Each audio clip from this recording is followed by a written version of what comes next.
Carlos and I met when I was 22, a fresh graduate trying to navigate adulthood. It was the summer of endless possibilities, and I was still basking in the afterglow of finishing college. I'd landed a part-time job at a local bookstore, barely scraping together enough to cover rent for the tiny studio apartment I called home. That's when my best friend, Anna, dragged me to a barbecue hosted by her boyfriend's coworker. I didn't want to go. I wasn't in the mood for socializing, but she insisted. "You've been working so hard," she said, practically yanking me out of my apartment. "You deserve a break. Who knows, maybe you'll meet someone." I laughed it off, but little did I know how prophetic her words would be. The barbecue was exactly as I expected. A crowd of strangers drinking beer, flipping burgers, and shouting over loud music. I was halfway through my second soda, standing awkwardly by the snack table when Carlos walked in. He wasn't strikingly handsome or flashy, but something about his quiet confidence drew me in. He smiled at me, a slow, warm smile that felt genuine, not like the forced charm I'd encountered before. He was Anna's boyfriend's coworker, a project manager at a construction firm. "You look like you'd rather be anywhere else," he said, handing me a plate of grilled chicken. "Is it that obvious?" I laughed, feeling the tension ease. We spent the rest of the evening talking. I learned that he'd grown up in a small town, the oldest of 3 siblings, and had worked his way through school to help his family. He wasn't flashy or overly confident, but he listened, really listened. That night, he walked me home. Under the streetlights, he hesitated before asking, "Would you like to grab coffee sometime?" From that first coffee date, things moved quickly. Carlos wasn't like anyone I'd ever dated.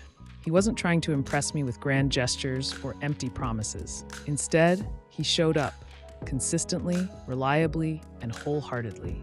Within 6 months, Carlos had practically moved into my tiny apartment. His toothbrush sat next to mine, his favorite coffee mug perched on my kitchen shelf. We were inseparable, and it felt natural, like the universe had aligned just for us. Money was tight back then. Carlos was saving up for his dream of starting his own construction company, and I was juggling 2 jobs to make ends meet. But we didn't care. We spent our evenings cooking cheap meals together, laughing over burnt pasta, or celebrating when we managed to get a recipe right. We talked about everything: our dreams, our fears, our pasts. Carlos told me about how his father left when he was just 10, leaving his mother to raise 3 kids on her own. "I promised myself I'd never walk out on the people I love," he said one night, his voice low. That promise stuck with me. It became the foundation of the trust I placed in him. 2 years into our relationship, Carlos proposed. It wasn't in some extravagant, Instagram-worthy way. We didn't have the money for that. Instead, it was on a quiet evening at home. I'd just gotten back from work, exhausted, when I found him in the kitchen, nervously fiddling with something in his hands. "What's wrong?" I asked, setting my bag down. He didn't say anything, just handed me a small, slightly dented box. Inside was a simple silver ring. "I know it's not much," he began, his voice shaky, "but I can't imagine my life without you. Will you marry me?" Tears streamed down my face as I nodded. "Yes, 1,000,000 times yes." We got married in a small ceremony at the local park. There were no lavish decorations or expensive catering, just our closest friends and family. My mom cried the entire time, and Anna was my maid of honor. Carlos's brothers served as his groomsmen, cracking jokes to ease his nerves. It was perfect. After the wedding, we started building a life together. Carlos worked long hours, saving up to start his own company, while I transitioned to a full-time job as a graphic designer. We moved into a modest 2-bedroom apartment and began dreaming about the future. A house, kids, maybe even a dog. Our son, David, was born 3 years later. He had Carlos's dark hair and my hazel eyes, a perfect blend of the 2 of us. Carlos was over the moon, doting on David at every opportunity. Life wasn't always easy. There were late nights, unpaid bills, and moments of doubt.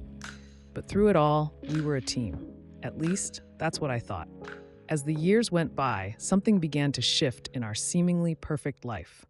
At first, it was subtle. Late nights at work, missed family dinners, and the occasional cold shoulder. I attributed it to stress. Carlos had finally started his own construction company, and the demands of running a business were taking their toll. "Don't wait up for me," he'd text as I sat in the living room, David asleep in his crib. Big project deadline tomorrow. I tried to be understanding, supportive even, but it wasn't easy. I was managing everything at home, work, David, and the mounting emotional distance between us. One evening, after David had gone to bed, I found myself scrolling through social media. Carlos hadn't posted much lately, which wasn't unusual, but his company's page was buzzing with updates. There were photos of new building sites, client meetings, and even an awards ceremony I didn't know he'd attended.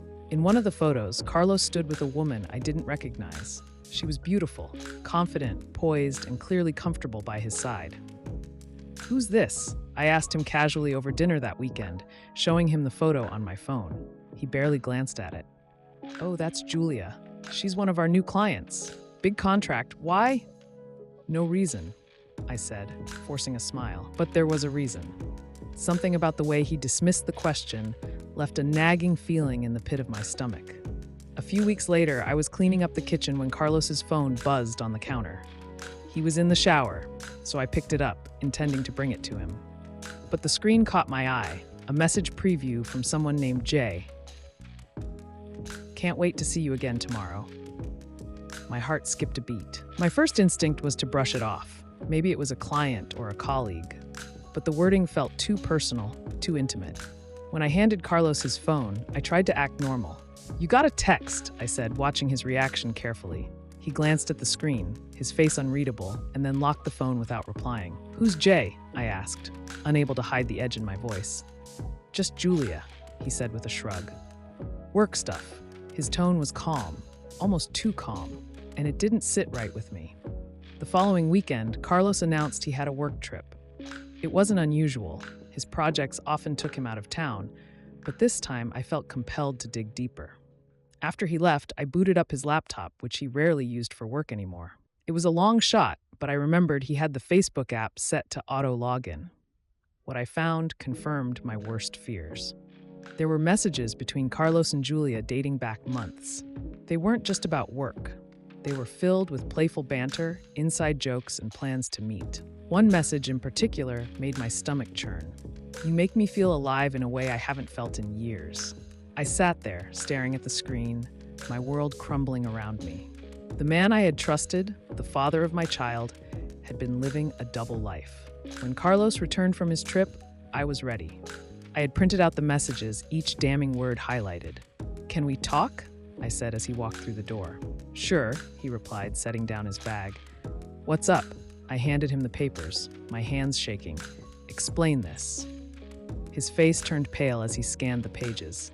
For a moment, he didn't say anything, and then he sighed. "It's not what it looks like. Don't insult my intelligence, Carlos," I snapped. "You've been lying to me for months. Do you even care about what this does to our family?" He looked away, guilt written all over his face. "I never meant to hurt you," he said quietly. "Julia was just a distraction. Things have been hard between us, and Hard? I interrupted, my voice rising. "You don't fix things by running to someone else, Carlos. You fight for what you've built. Or did that promise you made mean nothing to you?" That night, Carlos slept on the couch, and I barely slept at all. My mind raced with questions. Could I forgive him? Could we ever rebuild the trust we'd lost? The next morning, I made my decision. "I need some space," I told him over breakfast. "You can stay here for David's sake, but I need time to think about where we go from here." Carlos nodded, his eyes downcast. "I'll do whatever it takes to make this right," he said. But I wasn't sure if that was even possible. Over the next few weeks, I focused on myself and David. I took on new freelance projects, reconnected with friends, and started therapy to process the betrayal. Carlos, to his credit, tried to prove he was serious about fixing things. He ended his relationship with Julia, deleted his social media accounts, and started seeing a counselor. For the first time in years, we began to have honest conversations about our fears, our failures, and what we wanted for the future. It wasn't easy, and some days the pain felt unbearable. But as time went on, I started to see a glimmer of hope. Not for what we had before, but for something new, something stronger. Months passed, and the tension in our home became a constant undercurrent. Carlos tried his best to make amends, attending therapy, spending more time with David, and stepping back from work to prioritize us. But the betrayal lingered like a shadow, casting doubt on every kind word and loving gesture. One evening, after tucking David into bed, Carlos approached me hesitantly. "Can we talk?" he asked, his voice subdued. I nodded, wary of what was coming. "I know I've hurt you," he began, sitting down across from me. "And I know I might not deserve it, but I need to ask. Do you think we can ever move past this?" I looked at him, really looked at him for the first time in weeks. The man sitting before me wasn't the arrogant, self-assured Carlos who had taken our love for granted. He was humbled, vulnerable, and clearly terrified of losing everything. "I don't know," I admitted, my voice trembling. "You broke something in me, Carlos. In us. And I'm not sure it can be fixed." He nodded, his eyes glistening with unshed tears. "I'll keep trying, no matter how long it takes." Life continued, though it felt like we were treading water. Then one day, something happened that changed everything. It was a Saturday morning, and David was playing in the living room while I sorted laundry. Suddenly, I heard a crash followed by a loud wail. Rushing into the room, I found David on the floor, clutching his arm. Carlos appeared instantly, scooping him up and assessing the situation. "We need to go to the hospital," he said firmly. At the emergency room, we learned that David had fractured his arm. As I sat by his bedside, watching Carlos comfort him, I saw a side of him I hadn't fully appreciated before. He was gentle, patient, and fiercely protective, a reminder of why I'd fallen in love with him in the first place. When we returned home that evening, Carlos turned to me.